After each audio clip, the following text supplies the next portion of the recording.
26 years ago, in the sweltering summer heat of Pawtucket, a kind-hearted woman vanished right from her own apartment, leaving behind a bloody fingerprint and a radio still playing music amid an eerie silence. Police found no signs of forced entry, no witnesses, just rumors of a young girl going around the neighborhood that morning, begging for money for her mother's funeral. The investigation quickly hit a dead end. The case file was shelved, and the name Evelyn Carter faded into a whisper in the city's memory. But decades later, an old cassette tape was discovered in storage, carrying a voice from the past, bearing secrets never before revealed.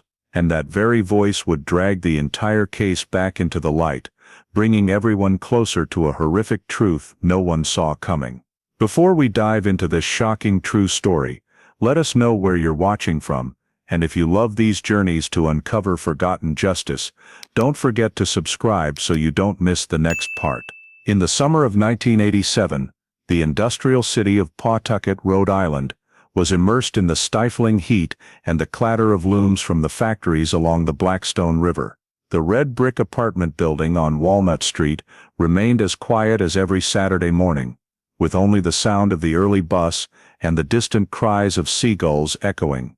In the third-floor apartment, Evelyn Carter, 45 years old, a seamstress living alone, had woken up early.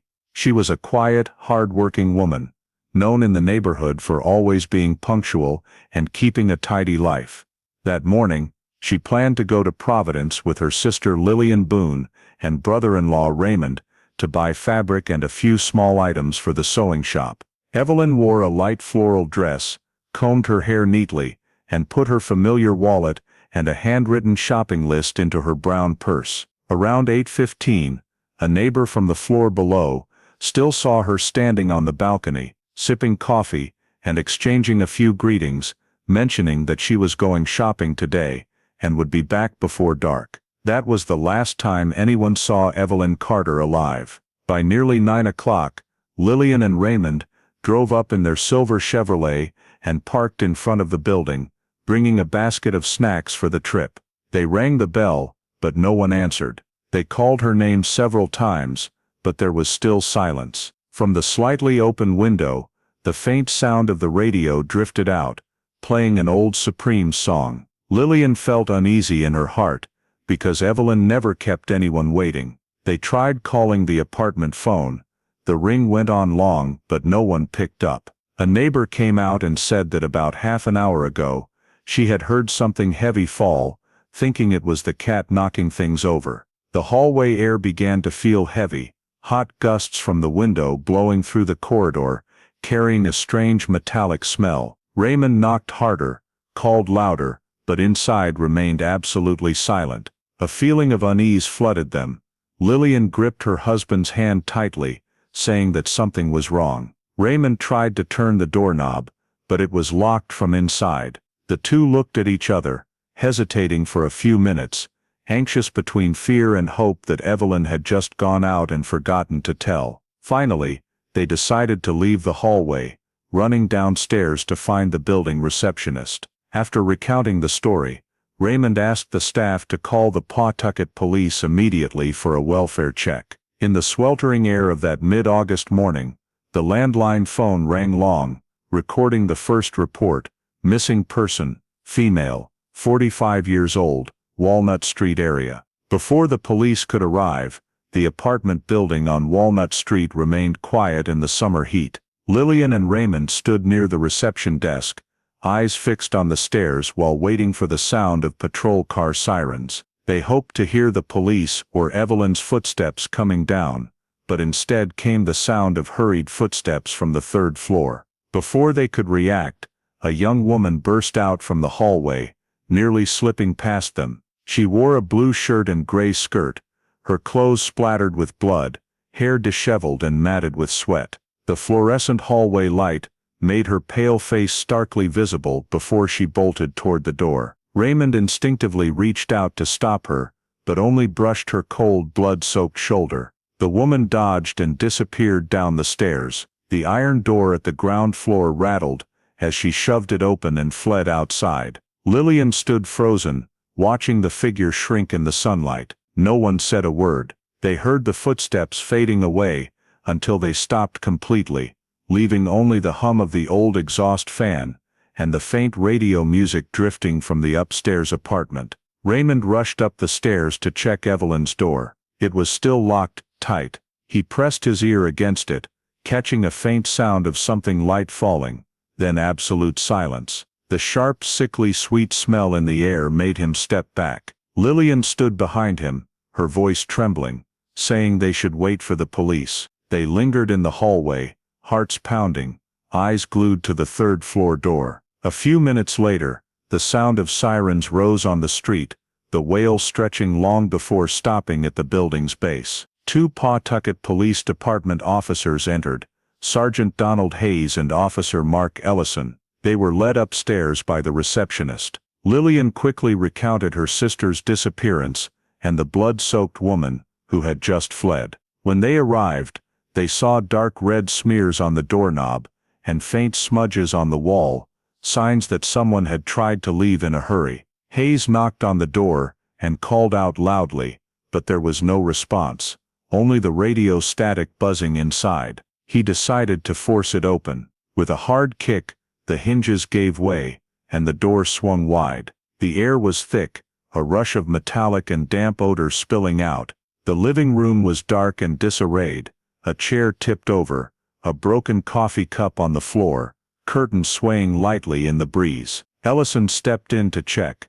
Seconds later, he emerged face tense. Hayes pulled out his radio, reporting to headquarters that there was a severely injured victim, and medical assistance was needed. In the hallway, Lillian and Raymond pressed against the wall, not daring to look inside. They heard the radio still playing the old tune, the sound repeating steadily, mingling with the officers' footsteps moving through the apartment. Outside, residents began to gather, whispering about the blood-drenched woman who had run past. A few pointed down the street, where the iron door still swung slightly, proof that someone had left not long ago. When the ambulance arrived, the small building on Walnut Street was cordoned off. Yellow police tape stretched across the stairwell. Officers began noting witness names and photographing the bloodstains on the doorknob. Lillian slumped into a lobby chair, hands covering her face, while Raymond stood silent, eyes fixed on the third-floor apartment window, where the floral curtain still swayed gently in the hot wind. Pawtucket that morning seemed to slow down, go quiet in the scent of sun, metal, and the crackle of the old radio, the only sound left in a building that had just lost its peace. The apartment door burst open, the smell of rust and dampness hitting Sergeant Hayes so hard, he had to cover his nose with his hand. The hallway light spilled in, revealing the chaotic scene in the small room. A chair lay overturned, shards of glass scattered on the floor, a cracked porcelain coffee cup, with its contents dried into brown streaks. On the dining table, a spool of thread and unfinished fabric piece lay as if Evelyn had just set down her sewing frame, less than an hour before. In the corner near the kitchen door, a figure lay on its side, head slumped to the floor. Hayes moved slowly, flashlight sweeping. Evelyn Carter lay motionless, a gray electrical cord wrapped tightly around her neck, a deep stab wound in her right shoulder, with blood soaking through her blouse. Officer Ellison checked for a pulse, detecting a very faint breath. They quickly radioed headquarters for an ambulance, and loosened the cord around her neck, wrapping it with a clean cloth. They carried her into the hallway, trying to maintain her heartbeat until medics arrived. Lillian burst into tears upon seeing her sister wheeled out on a stretcher, face ashen, arm dangling limp. The ambulance pulled away from the building with a long wail of its siren, but less than 20 minutes later, word came from Memorial Hospital. Evelyn Carter had died en route, from asphyxiation and blood loss. In the apartment, the crime scene team worked in silence. Flashbulbs popped continuously, capturing every detail. Near the door on the floor, they found an open jar of Hellmann's mayonnaise, its side smeared with a bloody streak. Beside it, the victim's brown leather wallet lay open, containing loose change, Idaho papers, and an intact Social Security check. Nothing had been taken, leading police to suspect this was no simple robbery. Near the doorframe, they found clear bloody fingerprints, a full impression of an index finger and palm. Hayes ordered photos, samples taken, and the wall section sealed. Additionally, on the tile floor were a few strands of silvery gray fabric,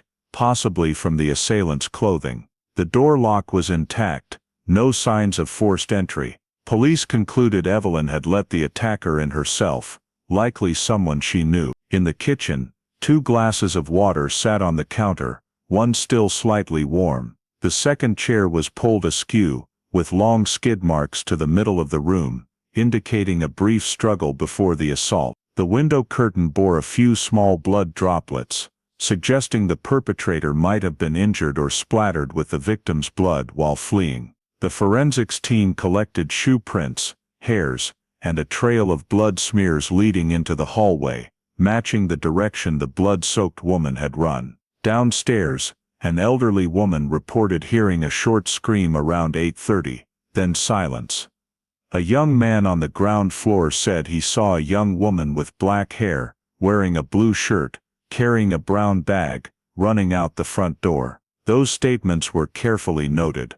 By noon, Evelyn's body was transported to the morgue for autopsy, and the apartment fully sealed. The preliminary report sent to Pawtucket headquarters confirmed a deliberate homicide. The victim died from strangulation with an electrical cord and a shoulder stab wound, with the bloody fingerprints as the key evidence. The mayonnaise jar and wallet were sent to the crime lab for further testing. That afternoon, as police left, yellow tape sealed the stairwell. In the darkened apartment, the cutout wall section near the door left a gray smeared void, like an unhealed wound. Neighborhood residents gathered in front of the building, whispering about the blood-drenched woman who had fled, and about Evelyn Carter's death, the kind seamstress everyone knew by face. Pawtucket that afternoon grew eerily silent, left only with the faint scent of blood, and the old radio still playing somewhere in the now empty room,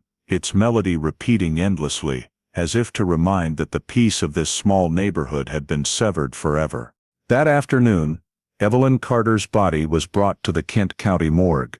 The stark white room, fluorescent lights reflecting off the pale skin of the 45-year-old woman. Forensic pathologist Dr. Michael Stern opened the file, case 87-214, female victim, suspected strangulation. The air was deathly still, only the soft tap of pen on notepad. He began the examination. The neck was the most obvious, circular ligature marks around the throat, deep and even, matching the size of household electrical cord. The grooves cut into the skin indicated strong and prolonged pressure. Under the chin were scratches consistent with the victim trying to pull the cord away while being strangled. On the right shoulder was a sharp stab wound, about 3 inches deep, angled downward. The weapon could have been a thin kitchen knife or small sharp object taken from the apartment. On the arm were small finger-shaped bruises, indicating the victim was restrained before the strangulation. No signs of rape or sexual assault, clothing intact, no tears, jewelry not missing. Under the fingernails were paint chips and a short hair strand, different from the victim's, collected for testing. The stomach contained undigested coffee and bread, consistent with her daily breakfast. Based on body temperature and rigor mortis, time of death was between 8:15 and 9 a.m., coinciding with when Lillian and Raymond arrived to pick her up. This confirmed the attack occurred just minutes after Evelyn was last seen. The preliminary report determined cause of death, asphyxiation due to ligature strangulation. The stab and bruises were secondary injuries. The perpetrator was likely right-handed, acting quickly and forcefully, attacking in a confined space, leaving the victim no time to fight back. When examining Evelyn's collar, the technician discovered a faint bloody fingerprint, shaped similarly to the print on the apartment wall. The sample was cut out, sealed, and sent to the crime lab. Blood analysis showed type O+, matching the sample found on the doorknob and mayonnaise jar. That evening, Dr. Stern completed the report, 8 concise pages, opening with cause of death, ligature strangulation, manner of death, homicide. In the assessment section, He noted, no signs of forced entry or robbery. The perpetrator was likely voluntarily let in by the victim. The attack was sudden, occurring in a short time. Upon receiving the file, Sergeant Hayes and Inspector Morrissey read in silence. Every detail matched the scene perfectly. Door not broken, purse still with money, 2 glasses of water on the table. This reinforced the hypothesis that Evelyn had opened the door to an acquaintance, possibly someone seeking help, or to chat, then was attacked right as she turned away. The next morning, a brief news item appeared in the Providence Journal. Woman found dead in Pawtucket apartment. Police suspect strangulation. The article was just a few lines, but shocked the quiet neighborhood. Neighbors brought flowers to place in front of the building, whispering about the kind seamstress killed in broad daylight. In the autopsy file, Dr. Stern's final note: perpetrator may have minor injury from struggle. Female perpetrator not ruled out. The samples: electrical cord, collar fabric scrap, hair strand, wall section with fingerprint, were all sealed and transferred to the Pawtucket crime lab. Night fell, police van carrying the evidence bags, leaving the morgue. Outside the window, the city's yellow lights reflected off the old brick wall. The report closed with a brief but firm conclusion: cause strangulation by electrical cord.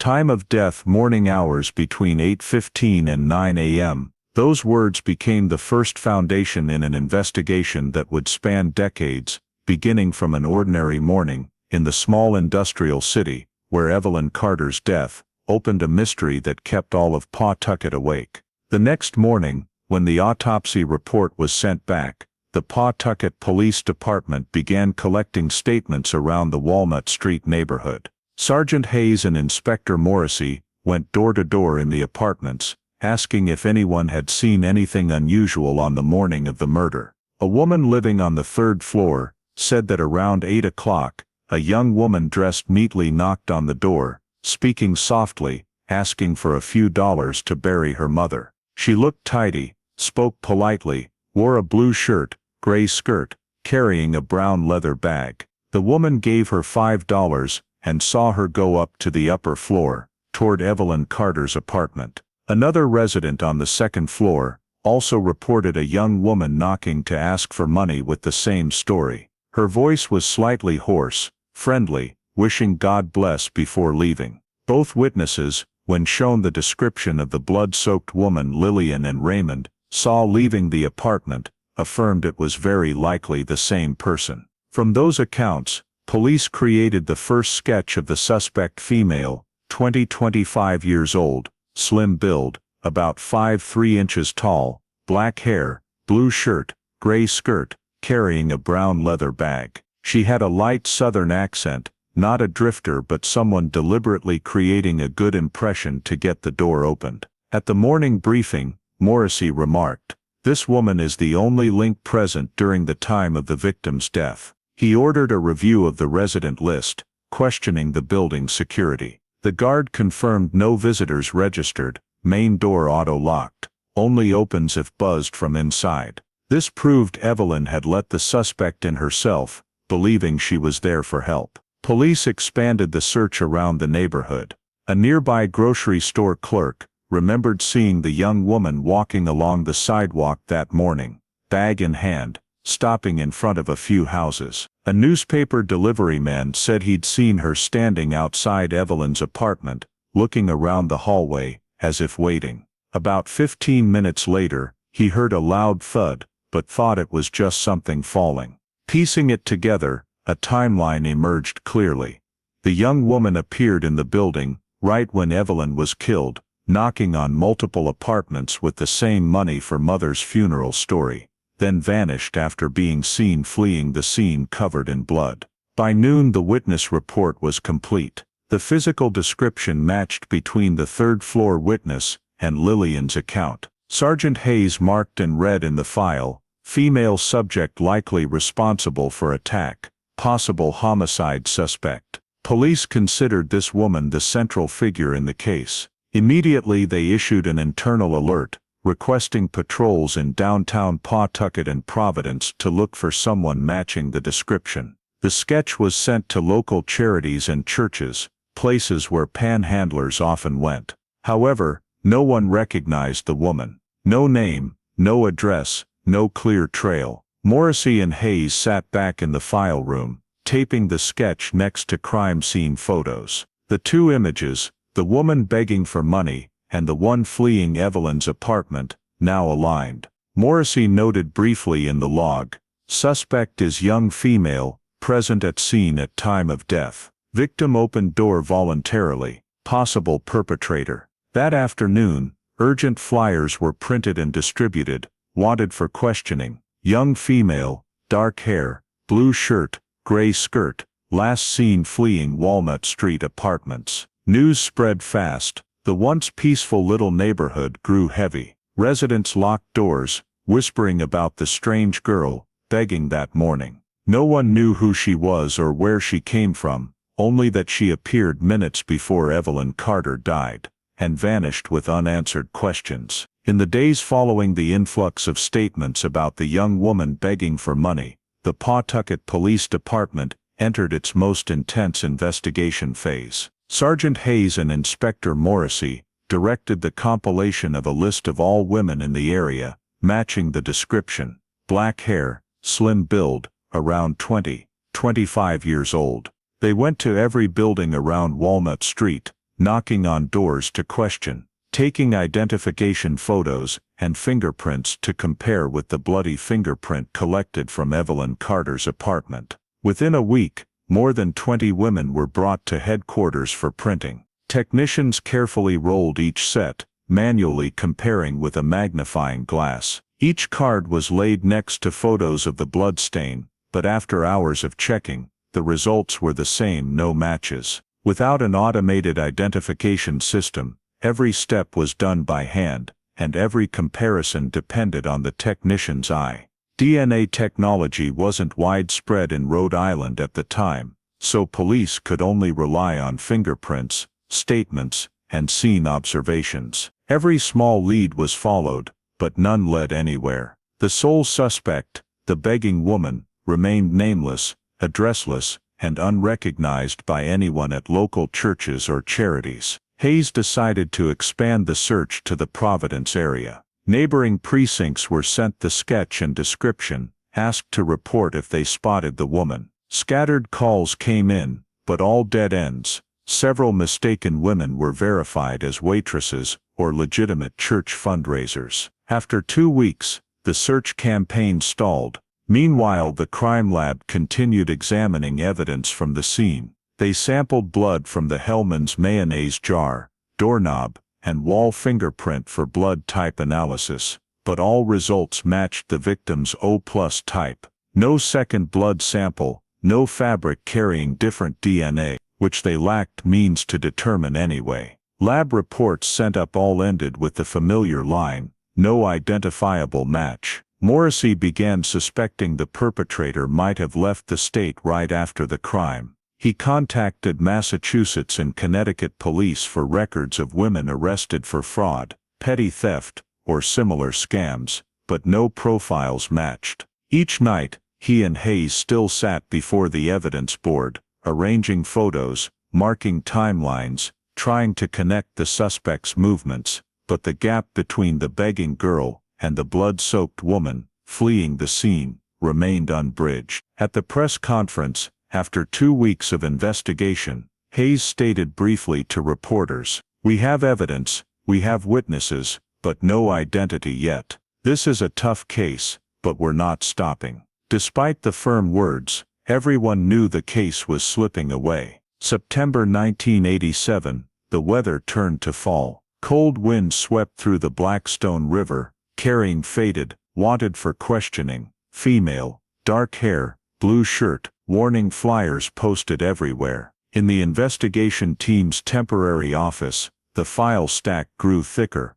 piled high. Scene sketches, fingerprint photos, witness statements, autopsy logs. Nothing new to add. Technicians admitted the bloody fingerprint on the wall was only a partial print, not detailed enough for absolute match. They kept the wall fragment in evidence storage, sealed with the other samples. Morrissey noted, partial bloody print, preserved for re-examination if technology improves. It was a small note that would later become the linchpin of the entire case. By year's end, with no new leads, Pawtucket police had to classify the case as unsolved homicide. The file was numbered and stored in a metal cabinet, alongside dozens of other 1980s cold cases. On the cover, Morrissey wrote in red pen, "Evelyn Carter, 1987, open." Lillian and Raymond were informed of the preliminary investigation results. No suspect,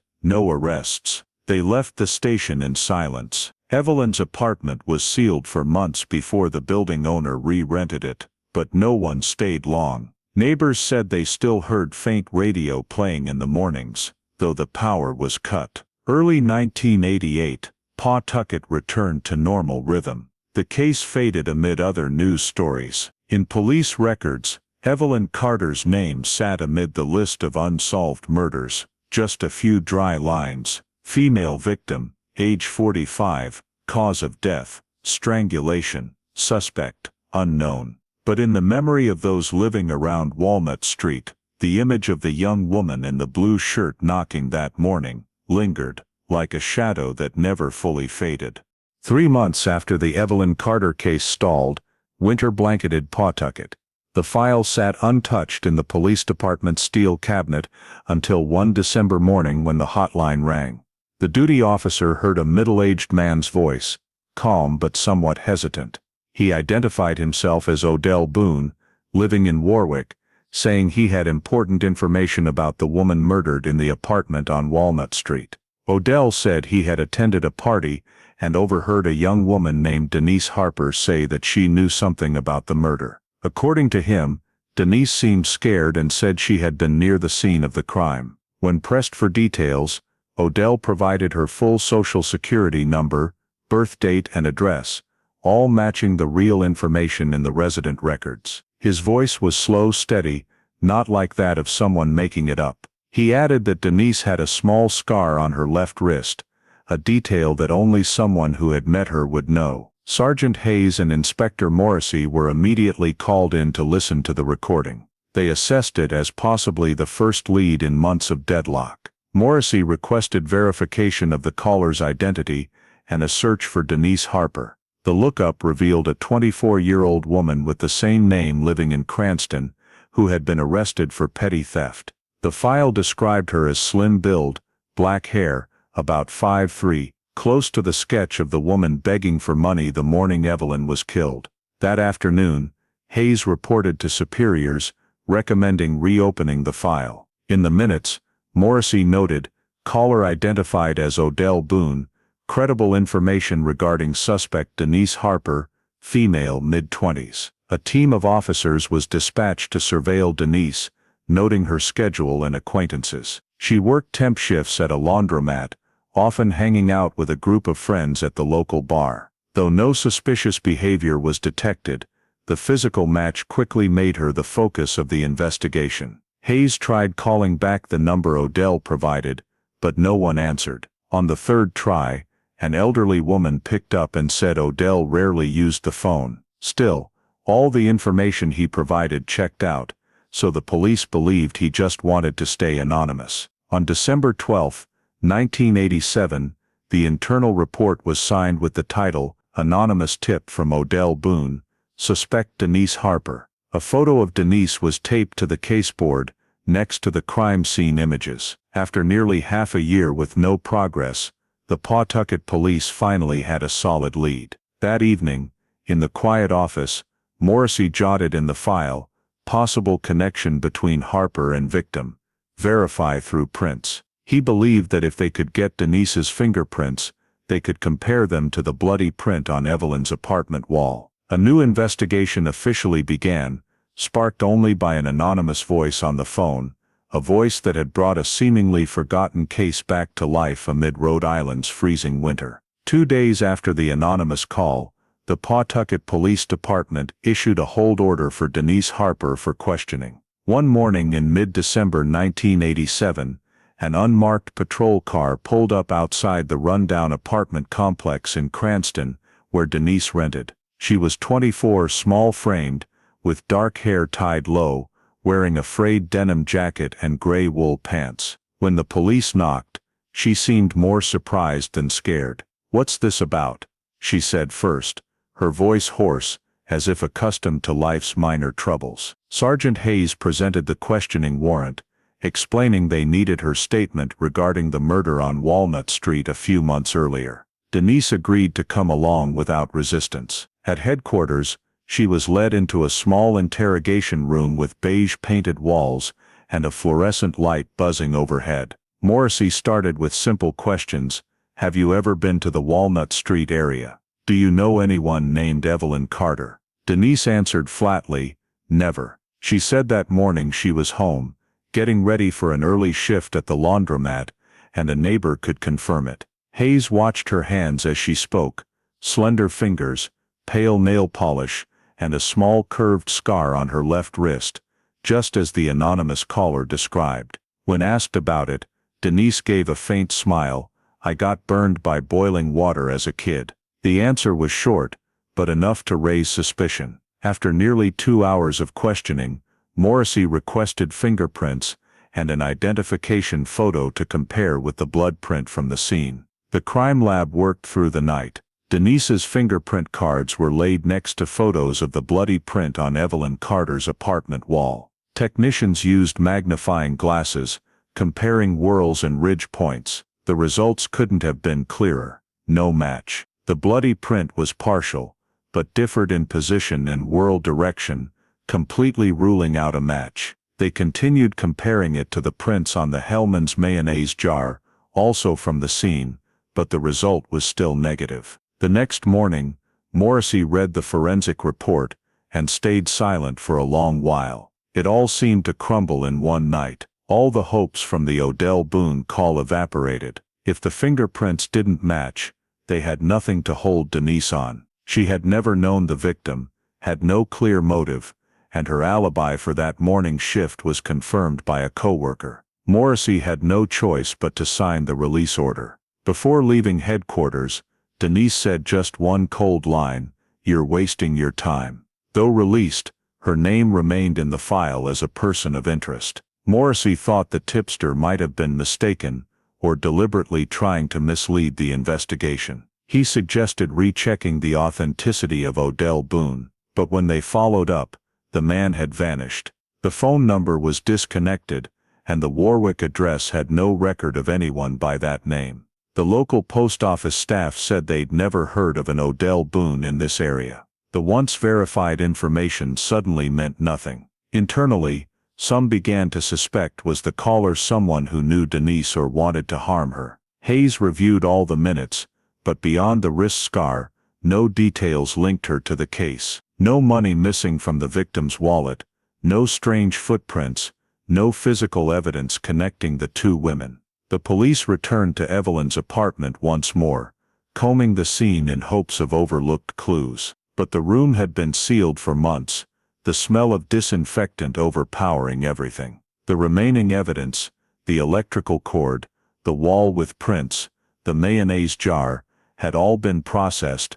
with no new samples to compare. The chief ordered the investigation paused until new information came in. On Morrissey's desk, Denise Harper's photo still lay next to the Evelyn Carter file. He looked at her face in the picture, calm eyes straight at the camera, nothing like a criminal's. She might be innocent, he thought, or just too good at hiding it.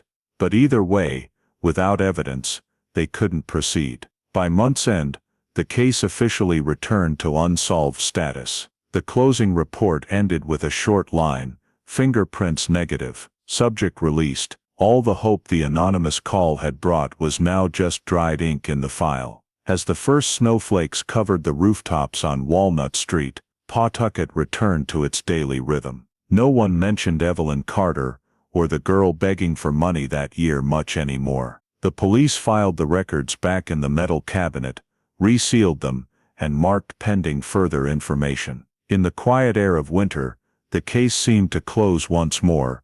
No name, no face, just a bloody fingerprint that had never found its owner. 26 years passed since that gloomy morning on Walnut Street. Pawtucket had changed, textile mills shut down, streets quieter, the building where Evelyn Carter once lived repainted in fresh colors. But in the chilly archives of the Rhode Island State Police Cold Case Unit, the file-coded Evelyn Carter, 1987, still sat untouched in the steel drawer. A thin layer of dust covered the cover, scrawled with Inspector Morrissey's handwriting, "Open Unsolved Homicide." In March 2013, Lieutenant Kathleen Justice, head of the Cold Case Unit, was assigned to review unsolved murders from the 1980s. When she read through the Evelyn Carter file, she paused a long time at the line "partial bloody fingerprint." A bloody fingerprint, the only evidence, but back then the technology wasn't there to identify it. "If the sample's still preserved, we might be able to do more now," she said to her colleague. Justice requested all related evidence transferred from the central storage in Providence to the new lab. When the cardboard boxes were opened, inside were the cut-out wall fragment, the Hellmann's mayonnaise jar, and a bag containing a cassette tape labeled faintly, "Tip, Odell Boone, December 1987. The handwriting was smudged, but still legible. Finding the tape surprised the whole team. The old report only noted briefly, "Anonymous call from Odell Boone," but no one had ever heard the original. Justice had it played back in the conference room. The old static crackled, then a man's raspy voice, speaking slowly, "My name is Odell Boone. I know who was involved in the one on Walnut Street." The voice was even, unafraid, but calculated. He described a woman named Denise Harper, saying she had bragged about being near the scene and touching what she shouldn't have. When the tape ended, the room fell silent. Justice looked up. "We have to recheck everything." She formed a 3-person team to reanalyze the evidence with modern standards. The wall fragment with the print was digitized and entered into AFS, the National Automated Fingerprint Database, which didn't exist in 1987. The hair sample found on the victim's collar was also sent for DNA testing, though so old the chances of results were nearly zero. In addition, Justice focused on the tape. She had audio technicians restore the damaged sections, filter noise, and separate the voice frequency waves. The goal was to determine if Odell Boone was really who he claimed. From the 1980s to now, there had been cases of fake witnesses, and she didn't want to rely on an unverified anonymous voice. A week later, reviewing the sealed evidence list, Justice spotted a notable detail. A copy of Denise Harper's 1987 fingerprints was still stored. She requested a recomparison with the wall blood print using new 3D scanning technology, but the result was still negative. That meant the once wrongly suspected woman was completely uninvolved. The new investigation team's preliminary report was completed at month's end. No match in AFS yet. Cassette recovered.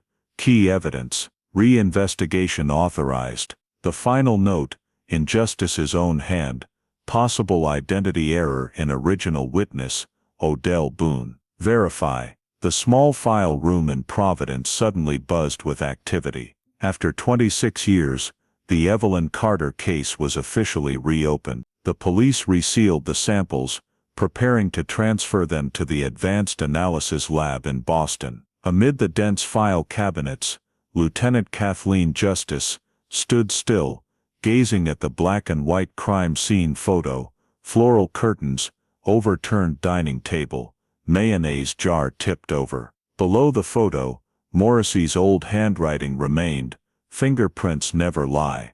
When the cassette tape was fully restored, Lieutenant Kathleen Justice and the technical team listened to each segment again, meticulously noting every sentence, every pause. The audio was mixed with a lot of noise, but the man's voice on the tape was still clear, deep, slightly hoarse, with the slow rhythm of the southern region. He referred to the victim by her full name, Evelyn Carter, and spoke as if chatting with an acquaintance. "I know a girl named Denise, who was near that apartment building that morning. She said the victim gave her money, but there was still an uncashed check in the wallet. That statement made the entire conference room fall silent. Justice stopped the tape, looked up at her colleagues. In all the 1987 case files, the detail about the uncashed Social Security check had not been released to the press or any witnesses. It was internal information known only to the investigators and the perpetrator. The man's mention of the check in the wallet on the tape meant he must have had a direct source from someone involved in the case. Justice listened to that segment multiple times, had the audio waveform amplified and analyzed every syllable. The voice was calm, not trembling, indicating the man wasn't just hearing it secondhand, but speaking something he firmly believed. She noted, "Caller has inside knowledge, may have connection with perpetrator." The whole team focused on verifying the true identity of Odell Boone. They checked Warwick residency records. The man named Odell Boone, born in 1958, currently living with his mother in a small house on Oakland Beach Avenue. The record showed he worked odd jobs, had no criminal record, and especially noted from old files, he was illiterate.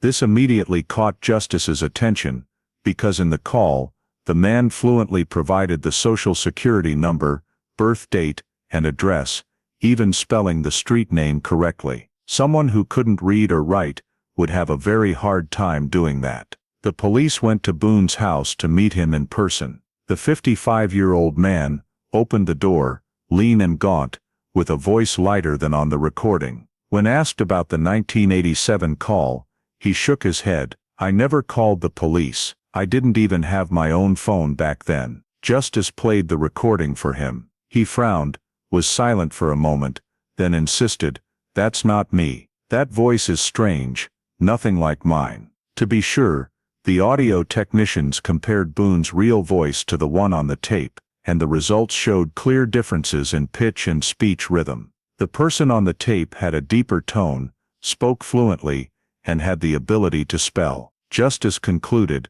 caller used Odell Boone's identity. Someone had impersonated him to contact the police. What made the case even more puzzling was that the impersonator not only knew Boone's personal information, but also details from the case files that had never been released. That could only happen if he had read internal reports, knew someone in the investigation, or heard it directly from the perpetrator. Justice expanded her inquiry into Odell's relationships around 1987. Old records showed he had been unemployed, often having a cousin fill out job applications and personal forms for him, because he was illiterate. That cousin was named Christopher Lane, who lived in the same neighborhood and worked temp jobs at the local labor office. The two had a close relationship, almost like blood brothers. When asked, Boone said, "Chris often helped me fill out forms. He knew my Social Security number, birth date, even my home address. I never thought he'd do anything bad." Hearing that,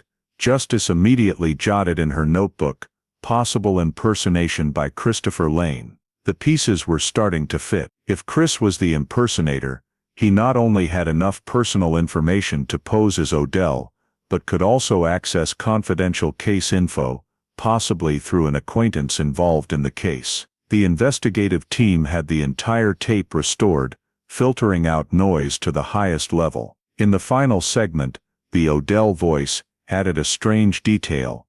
"I'm just saying what I heard, but she knew damn well there was that check in the wallet, I swear." Then the sound of a lighter flicking, and the tape ended. The final silence gave Justice a chill, like the man knew he was leaving behind something bigger than a tip. The report sent to the unit chief ended with a note, "Voice on tape, not Odell Boone. Information too specific to be coincident. Investigation into Christopher Lane authorized." Outside, the sky was darkening, with light snow falling on the roof of the Rhode Island State Police headquarters. In the conference room, the light from the tape recorder cast shadows on Justice's face as she looked at the old photo of Evelyn Carter on the table. More than 26 years earlier, a strange voice had pushed the investigation off track. Now that same voice was pulling it back, not to prove Denise Harper innocent, but to expose the real person behind the mask named Odell Boone.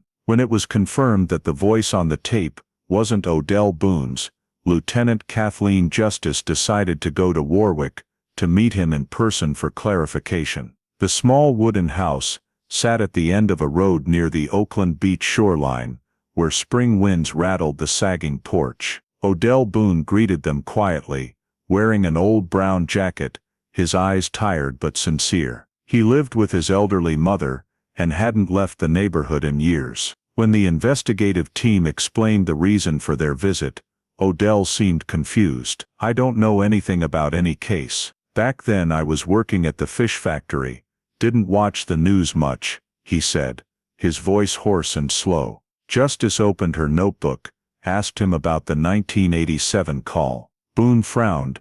"I never called the police. I didn't even have my own phone back then." She pulled out the recorder, played the cassette segment, letting him hear the man claiming to be him. Boone listened for a few seconds, then shook his head right away. "That's not me.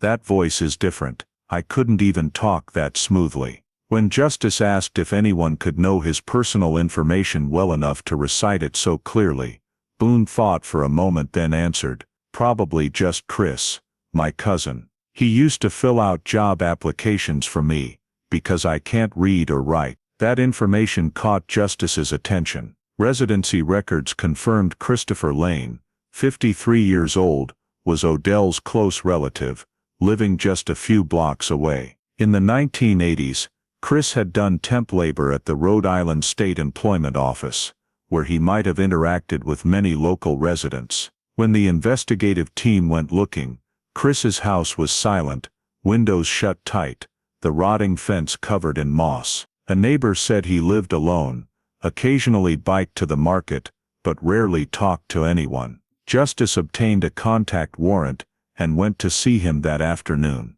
Chris opened the door, skinny and wary-eyed. She introduced herself and asked about Odell. "I'm his relative," Chris replied, his voice low, not making eye contact. When asked if he knew anything about the 1987 case, he shook his head, saying he'd only heard about it from the papers. But when Justice mentioned the anonymous call, Chris paused. "What call?" he asked, his voice changing noticeably. She turned on the machine, played the recording. As soon as the man's voice came on, Chris's face tightened, lips pressed thin. "Does it sound familiar?"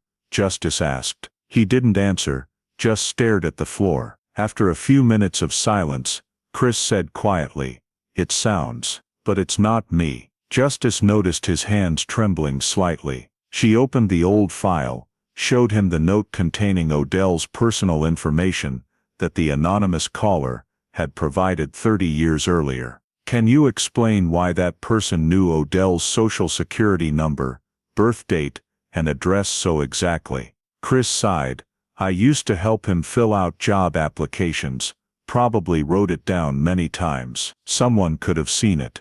The answer was too forced. After leaving Chris's house, Justice noted in the report, "Subject evasive, body language inconsistent, possible involvement in 1987 impersonation." That evening, she had the old personnel files rechecked at the labor office. Just as expected, Christopher Lane had worked there in 1987. The record showed he had access to personal data of many residents, including Odell Boone's information. This explained how the anonymous caller could provide data accurate down to the numbers. But the reason for the impersonation was still unclear. The next day, Justice went back to see Odell for more questions. When he heard that Chris might be involved in the call, he sadly nodded. "I know he's not a bad guy, but he hung around with some strange people. Once in 1987, he told me about a girlfriend who lived in Pawtucket, said she was in some trouble."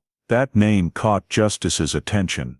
What was her name? Odell rummaged through his memory, then said, "Zena, I think. Zena Robertson." That name had never appeared in the previous case files. Justice immediately noted it, requesting a search of old data. While waiting for results, she went back to re-examine the end of the tape, where the impersonator said, "I'm just telling what I heard." She knew damn well there was that check in the wallet. If Chris was the one on the tape, the she he referred to could be Zena. Late that night, Results from the archives confirmed Zena Robertson had lived in Pawtucket in 1987, just a few streets from Evelyn Carter's apartment building.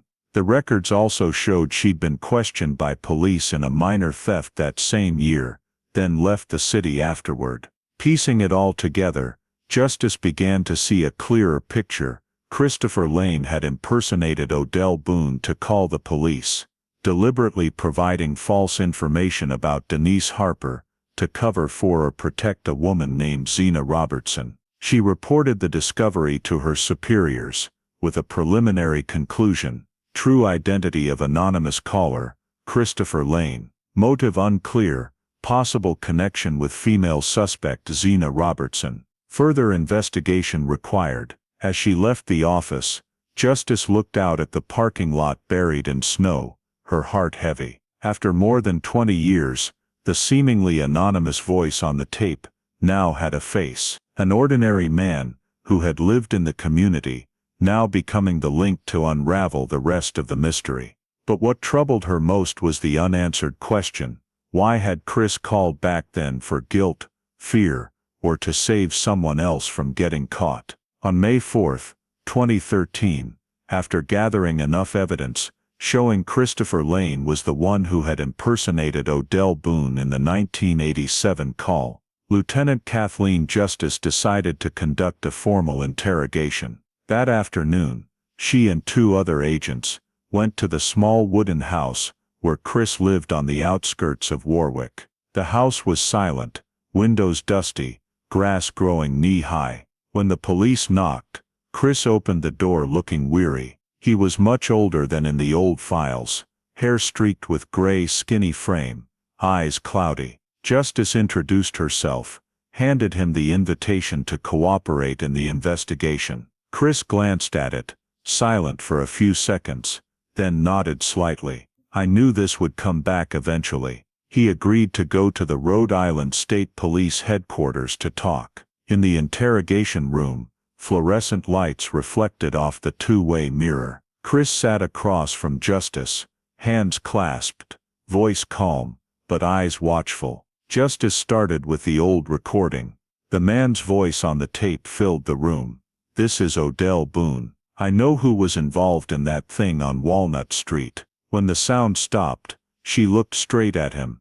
Whose voice is that, Mr. Lane? Chris shrugged. Not mine. I never called the police. Justice didn't respond, just placed in front of him a copy of the signature from a 1987 job application he'd filled out for Odell Boone. At the bottom was handwriting identical to the label on the cassette tape. She continued, who else would know how to write Odell Boone's name like this? Chris fell silent. After a moment, he sighed. You already know, so why ask? But he still tried to evade, insisting he'd just helped fill out forms, not involved in the case. Justice presented the voice analysis, proving the tape's voice matched Chris's when saying characteristic phrases. When the evidence was laid out, he said nothing more. The air in the room grew heavy. After a few minutes, Chris leaned back in his chair, nodded slightly. Yeah, I made the call. I impersonated Odell. Justice noted it down, asking him to explain the reason. Chris was silent for a long time, then spoke slowly. I didn't mean to deceive anyone. I just didn't want her to get caught. Who is she? Justice asked. Chris looked down at the table, fingers trembling slightly. Zena Robertson, he replied. She was a friend of mine, many years ago. The confession made the whole room go quiet. He recounted in 1987, while working at the labor office, he'd met Zena, a young woman who often came for benefits. They met several times, then grew close. Zena had told him she was in trouble, owing money to some drug dealers in the Pawtucket area. One morning, she came to him in a panic, saying she'd done something terrible. She said she'd gone door to door asking for money, and in one apartment, a woman wouldn't give more, so they argued. She said it all happened too fast. I thought she was just talking in a panic. Chris paused for a few seconds, then continued. I was scared. I knew the police would find her if they heard about the woman going around asking for money. Zena was pregnant at the time. She was panicking. I thought if I blamed someone else, they'd drop it. So he'd impersonated Odell Boone, his mild-mannered illiterate cousin who wasn't involved, to call the police, making up the name Denise Harper that he'd heard somewhere in the neighborhood. He believed it would throw the police off and give Zena time to get away. Justice asked, "Did you know Zena actually killed her?" Chris bowed his head. "Back then I didn't believe it. I thought she just threatened her. But when I read in the papers that the woman died from strangulation, I knew the truth." "Why didn't you come forward after that?" "I was a coward," he said softly. "I was afraid of being seen as an accomplice. I'd stayed silent too long." Justice sat still, noting every word. Outside, the sky was darkening, light streaming through the glass reflecting Chris's face, a man who had carried the burden of guilt for over 20 years. She asked the final question, "When was the last time you saw Zena?" He replied, "A few days after the case. She came to my house, crying the whole time. Said she didn't want to do it, just meant to ask for money. I told her she should turn herself in, but she left. I haven't seen her since." When the interrogation ended, Chris signed the statement, admitting to the impersonation and providing false information to the police in 1987. Justice noted in the file, Christopher Lane admitted impersonating Odell Boone to mislead investigation. Motivation: protect female acquaintance Zena Robertson. Late that night, she stood alone in the hallway, replaying his words in her mind. "I just didn't want her to get caught." Chris's actions, though born of affection, had derailed the case for decades, letting an innocent woman be wrongly suspected and the real killer roam free. As he left the room, Chris was escorted to a car, yellow lights casting on his weary face. He wasn't arrested right away. Justice wanted to cross-check his statement with more evidence. On her desk, an old photo of Zena Robertson printed from the archives, a young woman with sad eyes, thin shoulders, and a faint smile. For the first time in 26 years, the name Zena appeared in the official record of the Evelyn Carter case, like a shadow buried by time, now slowly emerging into the light.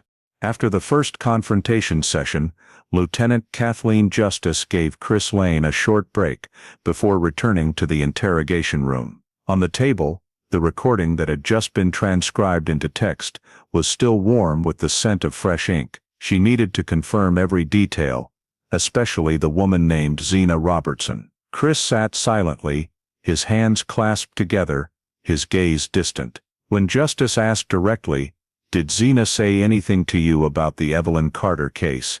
he nodded slowly. "She told me that afternoon," Chris said, his voice hoarse, when everything had just happened. He recounted that morning, Zena had come to him at the labor office, her face panicked, her shirt stained with a few dark brown streaks. Trembling, she said, "I've done something terrible. I didn't mean to." At first, Chris thought she had been assaulted, but when he pressed her, Zena burst into tears and confessed that she had gone to the Walnut neighborhood to beg for money, door to door, because she owed a drug dealer in the area. Evelyn Carter was the only one who opened the door, giving her a few dollars in advice to go find a job instead of begging. That remark, Zena said, made her feel insulted. When Evelyn turned back inside, she saw a large check in the woman's wallet, unwithdrawn welfare money, and greed mixed with panic surged up. She shoved the woman down, used an electrical cord from the wall to strangle her, and left in a panic. She said that when she realized what she had done, it was too late. Chris said, "She was afraid of the police, afraid of going to prison, afraid even of me knowing. I couldn't believe it, but when I saw the blood on her shirt, I knew it was real." Justice silently took notes, her heart growing cold as she heard every detail.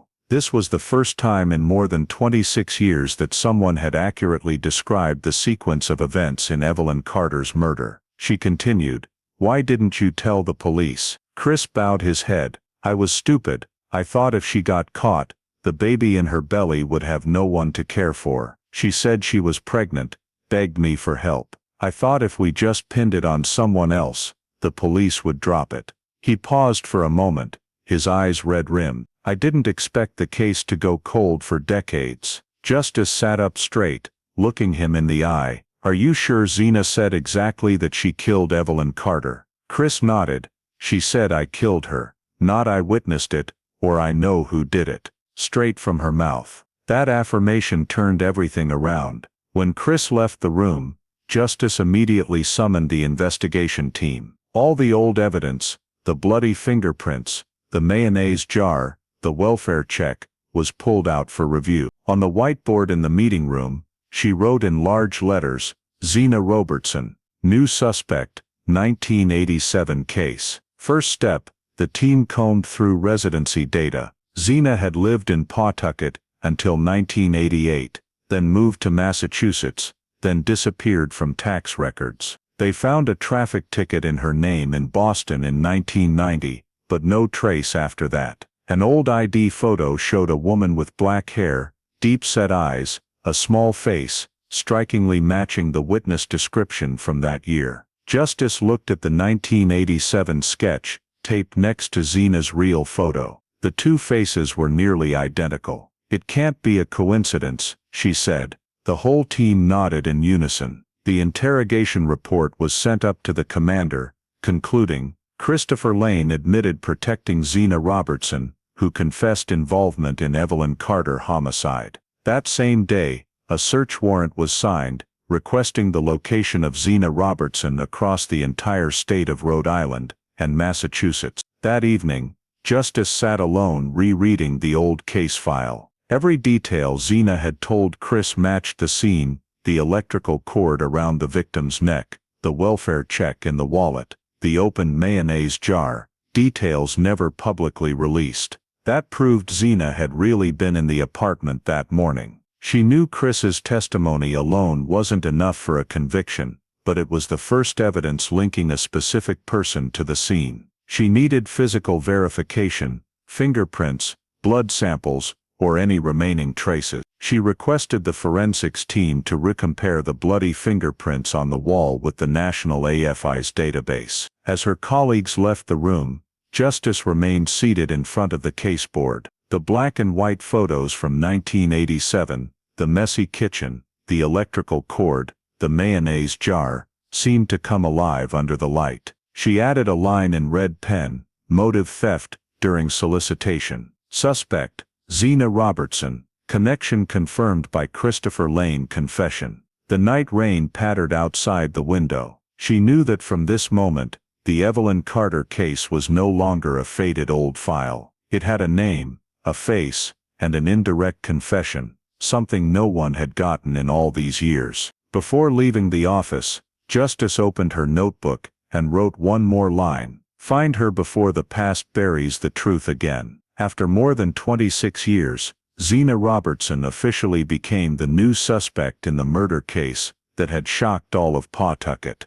The woman who had once knocked on doors begging for money for her mother's funeral and fled the scene with blood-stained hands. When Zena Robertson's name was officially entered into the file, Lieutenant Kathleen Justice knew the next step would decide the entire case. She requested the state forensics lab to re-examine the 1987 evidence using modern AFI's technology. In the sealed room, the old evidence bags were opened. The wall fragment with bloody fingerprints, the Hellman's mayonnaise jar, along with a few sealed hair and fabric samples over 20 years old. The technicians worked carefully. The wall fragment was rescanned with high-resolution equipment, each whorl clear under the blue light. One tech exclaimed, "This print is better than we thought." At least 12 points of identification. The data was entered into the National AFI system, where millions of fingerprint samples were stored. Less than 10 minutes later, the screen lit up with a single match. Zena Robertson, record from 1990, Boston, Massachusetts. Perfect match rate. Justice stood silently looking at Zena's profile photo on the screen. A young face, cold gaze. 26 years, and finally the bloody fingerprint had found its owner. "We've got her," she said softly. To be thorough, the forensics team continued scanning the second set of fingerprints on the mayonnaise jar. Faint print, only 6 clear points, but the system still returned the same result. Zena Robertson, near zero margin of error. 2 prints in 2 different locations, from the same person. The report was printed that night, stamped with confirmation from the Rhode Island State Forensics Lab. Both partial prints matched to Zena Robertson DOB 1965. Confidence, 100% and 92%. The next morning, Justice presented the results in an emergency meeting. On the screen were images of the 2 perfectly overlaid prints. "These are Zena's fingerprints, taken at the scene in 1987, she said. The room was dead silent. Prosecutor James Caldwell reviewed the file and nodded. "We have physical evidence, enough for an arrest warrant." At the same time, the forensics team tested recovery on the old hair sample found on the victim's collar. DNA heavily degraded, but mitochondrial analysis yielded a partial match with Zena's genetic data in federal records, another layer of confirmation. Justice sat back after the meeting ended. On the table was a black and white photo of Evelyn Carter's apartment, the overturned table, the floral curtains, the tipped mayonnaise jar. Every detail matched Chris Lane's account and Zena's indirect confession from years ago. She wrote in the report, "Physical evidence links Zena Robertson directly to scene of homicide. Fingerprints are conclusive." That afternoon, the state prosecutor's office issued an arrest warrant for Zena Robertson on charges of first-degree murder. The warrant was sent to Rhode Island and Massachusetts police units, along with a federal wanted bulletin. The internal alert flashed on the system screen. Subject located. Zena Robertson, F48, last known address, Boston, Massachusetts. In that moment, Justice felt what the previous generation of investigators had longed for. After more than 26 years, the Evelyn Carter case, the kind woman murdered in her small apartment, finally had a resolution. What technology and time couldn't do in 1987 was now accomplished in a few hours of data scanning. She stood still by the window frame, watching the afternoon light reflect off the glass. A feeling of both relief and heaviness welled up inside. Justice finally had form, but the price was 2 decades of silence. One man wrongly suspected, and a life forgotten too long. Before leaving the room, Justice opened her work log and wrote the final line, "AFI's match confirmed. Zena Robertson positively identified as suspect. Case reactivated as open homicide." She closed the log, glancing at Evelyn Carter's photo on the case board. In the dim golden light, the woman's face seemed to smile, peaceful after the long road to truth. After the fingerprint match results were announced, Lieutenant Kathleen Justice and the Rhode Island State Fugitive Team knew they had touched the final solution to the 26-year-old case. On the morning of June 10, 2013, she convened a meeting with the prosecutor's office to execute the arrest warrant for Zena Robertson, the prime suspect in the 1987 murder of Evelyn Carter. Zena's portrait photo, taken from the 1990 record and aged via recognition software, was posted on the official Rhode Island State Police Facebook page, with a brief description, "Wanted in connection with the 1987 homicide of Evelyn Carter. If you have any information, contact RISP immediately." The post spread quickly. Pawtucket residents, who still remembered the old case, shared it en masse. Within hours, 3 tips came in to the hotline. A middle-aged woman, looking exactly like the photo, often appeared at the bus stop on Prospect Street, in the north end of the city. Many said they saw her every morning, always carrying an old brown leather bag. Justice immediately dispatched a surveillance team to the area. That afternoon, 2 plainclothes agents observed from afar. Sure enough, a gray-haired woman of small build, wearing a beige coat, was sitting on the bus bench. Her face etched with time, but the features, the deep-set eyes, straight nose, matched the file photo astonishingly. When she stood up, they tailed her discreetly, all the way back to Maple Residences, an old apartment building, near downtown Pawtucket. At 5:30 p.m., Justice ordered the surround. Pawtucket police and the Rhode Island fugitive team coordinated to seal off the building, patrol cars blocking both ends of the street. Curious residents gathered to watch. Justice commanded via radio, "No force unless necessary. She's hidden long enough." 3 officers advanced to the second floor and knocked on apartment 2B. Silence for a few seconds, then the lock clicked. The woman opened the door, Zena Robertson, 48 years old, disheveled silver hair, gaunt face, weary eyes. When she saw the police, she froze. Justice stepped forward, presenting the warrant. "Miss Zena Robertson, you are under arrest for first-degree murder in the Evelyn Carter case, occurring on August 14, 1987. Zena said nothing, just glanced around the sparse apartment where a few old photos were taped to the wall. Finally, she nodded faintly.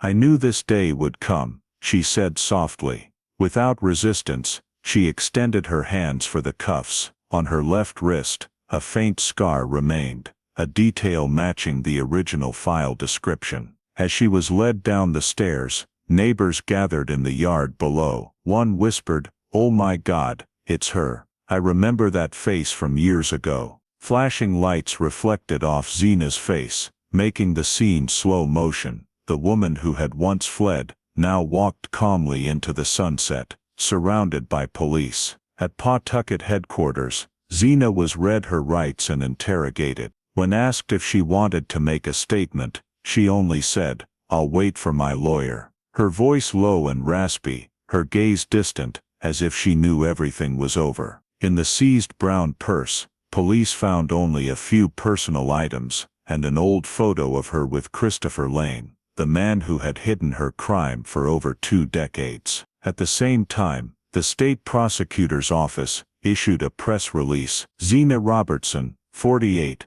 was taken into custody in Pawtucket without incident. The arrest is linked to the 1987 homicide of Evelyn Carter. Fingerprint evidence confirmed her presence at the scene. The news hit the NBC Providence evening broadcast immediately. Images of Zena with her head bowed as she was escorted spread across social media, marking the moment that closed the case Rhode Island once considered the biggest mystery of the 1980s. That night, justice returned to the office. On the caseboard, the old photos were crowded. Evelyn Carter, the scene, the suspect sketch, and now Zena Robertson's photo. She removed the yellowed paper with Inspector Morrissey's 1987 note, "Suspect unknown," then replaced it with a new one, bold print, "Suspect Zena Robertson, arrested June 10, 2013. She stood still for a long time. The case was closed, but there wasn't pure joy in her heart. 26 years, a lifetime, to restore justice for Evelyn Carter, the kind woman who died in her small apartment, due to another's greed and desperation. Outside the window, the night wind blew, carrying the distant sound of a siren fading away. Justice softly turned off the light, stepped out of the room, leaving the caseboard gleaming in the darkness, where finally, the truth had been called by its right name. The interrogation of Zena Robertson took place right in the night after she was arrested. The interrogation room was cold and stark, the white light glaring on the haggard face of the 48-year-old woman. Lieutenant Kathleen Justice sat opposite, her voice calm. "Do you know why we came looking for you?" Zena looked up, her eyes weary. "I know," she said softly, "because of what happened that year." Justice opened the file and placed the crime scene photo in front of her, the small apartment, the overturned table, the mayonnaise jar, and the electrical cord stained with blood. "Do you recognize this place?" Zena stared at it for a long time before replying, "I've been there." The room fell deathly silent. Justice asked again, "When?" Zena whispered, "That morning, I went to ask for money. I knew Mrs. Evelyn. She used to do sewing for me." The words stunned everyone. For the first time in over 2 decades, someone had admitted to encountering the victim on the morning of the murder. Justice pulled out 2 fingerprint printouts, one from the apartment wall, the other from Zena's file. Your prints are in that apartment. You touched the wall, and the mayonnaise jar. Explain. Zena looked down, her voice trembling slightly. I don't remember. I only know that when I left there, my hands were covered in blood. The statement left Justice speechless. Whose blood? She asked. Zena looked up, her eyes sad. Hers. Though she didn't directly say I killed her, that answer was enough to confirm the truth. In the report, Justice noted, subject admitted being present at the scene, and stated victim's blood was on her hands. When asked why she had stayed silent for so many years, Zena gave a faint smile. I couldn't run far away. She's still here, she said, pointing to her chest. I hear the radio every night. That song, it keeps repeating in my head. Her voice trailed off, as if she were speaking more to herself than to the police. After more than an hour, Zena still refused to sign a confession. She requested a public defender, saying I only told what I still remember. However, the entire interrogation had been recorded, in which she admitted to knowing the victim, being present at the apartment, and leaving with blood on her hands. To the investigators, that was an implicit confession, undeniable. The next day, Zena's lawyer arrived and declared that the client is suffering a mental health crisis and rejected all prior statements. But prosecutor James Caldwell told the press, the police have physical evidence, indirect testimony, and a verified witness. The case file is complete. That afternoon, Zena was transferred to the Kent County Jail to await trial. As she stepped out of the car, she only said to Justice, I didn't mean to do it. Justice didn't respond. She had heard that line from too many suspects, those who believed late remorse could change anything. That night, Justice sat in her office, listening to the interrogation recording again. Each of Zena's words echoed clearly in her ears. I've been there. I knew Mrs. Evelyn. My hands were covered in blood. 3 short sentences were enough to connect all the pieces. She wrote in the report, Zena Robertson acknowledged connection to the victim and presence at the scene, implicit admission recorded. Outside, rain began to fall, drumming steadily on the tin roof. A young officer walked by and asked quietly, did she confess? Justice replied, no, but her eyes did. As the clock neared midnight, she stood before the caseboard, looking at the new red writing, added below the victim's photo. Suspect admitted presence, blood evidence confirmed. She knew that even though Zena hadn't signed, the truth had been admitted through her own words. Enough to end the 26-year journey to find justice for Evelyn Carter, the kind woman who had died, because of the greed and fear of someone who had once knocked on her door, asking for help. The trial state of Rhode Island, vis Zena Robertson, opened on the morning of November 3, 2014, nearly 27 years after Evelyn Carter's death. The large courtroom of Kent County Superior Court was packed. Reporters, TV stations and Pawtucket residents, who had lived near the victim back then, were all present. Outside, temporary barricades were set up to control the crowd.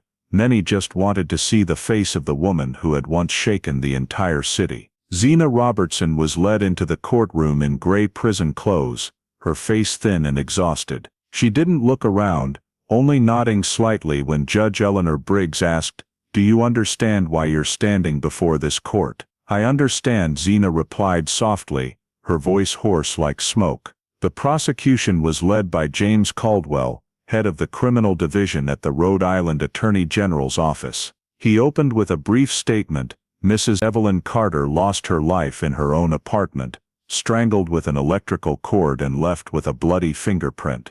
26 years later, science tells us who that fingerprint belongs to. That person's name is Zena Robertson. He meticulously presented the chain of events, the stalled 1987 case, the impersonated call from Odell Boone, Christopher Lane's testimony, and the AFIS match confirming the 2 fingerprints perfectly. Caldwell held up the photo of the wall section cut from the victim's apartment, displaying the dark red swirl of the bloody print. No one could fake this. No one but the killer could leave that print. Next, the prosecution called Christopher Lane, the key witness, to testify. Chris appeared in a dark suit, his demeanor austere. He recounted everything he had told Lieutenant Kathleen Justice, that in 1987, his ex-girlfriend, Zena Robertson, had confessed to causing Evelyn Carter's death while asking for money. His voice choked as he said, "She was panicked, said it wasn't intentional, but I knew she did it." The defense attorney immediately objected, arguing that the witness's account was just a hazy memory after 26 years. But Caldwell countered, "Memories may fade, but fingerprints don't." He requested the AFIS results be displayed, the two seen fingerprints overlaying perfectly with Zena's on file. The image appeared on the screen, every swirl, every ridge point matching absolutely. Caldwell concluded, Zena Robertson was present at the victim's apartment. She touched the wall, the mayonnaise jar, left the victim's blood on her hands. Motive? Money. The victim's purse had an uncashed welfare check, and the defendant was the one who knew that, a detail never publicly released. For the defense, attorney Mary Ann Keller stepped up to rebut. She asserted that her client no longer remembers the 1980s clearly, and denied all charges. She argued that the evidence was too old, with potential for cross-contamination during decades of storage. Keller pointed out, the physical evidence was stored in a warehouse for 26 years, through dozens of transfers. No one can guarantee it wasn't compromised. Moreover, the defendant's admission of knowing the victim doesn't mean she killed her. She also emphasized that Zena had no prior record of violence, that at the time, she was just a poor woman, an alcoholic, easily influenced. "Ladies and gentlemen of the jury," Keller said, "this is a case of rusted memories. We can't base one person's life on machines, and the regrets of one man." Caldwell stood, calmly countering, "There's no memory in a fingerprint, no regrets in science." He held up the report from the Forensic Science Institute. Both partial prints recovered from scene matched to Zena Robertson, probability of error less than 1 in 10 billion. The statement silenced the courtroom. When it was Zena's turn to speak, she stood, her hands trembling as she gripped the witness stand. "I didn't mean to kill her," she said. "I just wanted to ask for a few bucks." She got angry. We struggled. Then everything went black. She paused, looking down. "I ran because I was scared. And I've been scared for 26 years. Justice, sitting in the back row, was stunned.